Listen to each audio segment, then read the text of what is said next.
I think इस exam में क्या करना है ये सब बता रहे हैं, क्या नहीं करना है कुछ चीज़ें हैं जो बहुत इंपॉर्टेंट है। पहली चीज़ जो मुझसे गलती हुई कि सिलेबस को बिना समझे properly I stepped into the preparation. तो ये गलती तो नहीं करनी है। पहले सिलेबस उठाएं, मेंस का बहुत ही डिटेल सिलेबस यूपीएससी ने दिया है, हमें ये देखना चाहिए। उससे ये पता चलता है क्या पढ़ना है। अब आता है सवाल कितना पढ़ना है। जैसे अगर मैं एग्जांपल दूं, पॉलिटी में फंडामेंटल राइट्स एक टॉपिक है।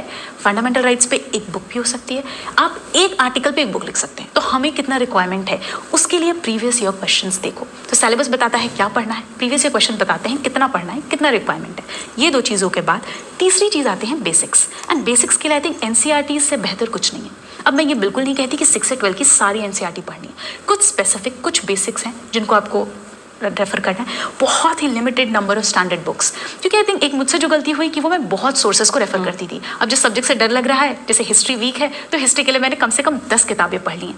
आप उसको कंसोलिडेट नहीं कर पाओगे, आप उसको रिवाइज नहीं कर पाओगे, तो अल्टीमेटली उस नॉलेज का कोई यूज़ नहीं है। तो ये भी मैं कहूँगी कि बहुत ही मिनिमम बुक लिस्ट रखो। आई थिंक पढ़ने से ज़्यादा इंपॉर्टेंट एक रिपीटेड रिविजन स्लॉट, कि हर 10 दिन बाद, 10 दिन नहीं तो 20 दिन बाद मैं 1-2 दिन का स्लॉट, कि पिछले 20 दिन में जो पढ़ा उसको मैं रिवाइज करके उस पर एक टेस्ट सॉल्व करके और तब मैं आगे बढ़ूँ। तो ये कुछ चीज़ें हैं जो मुझे लगती हैं रिक्वायर्ड हैं इस फील्ड में।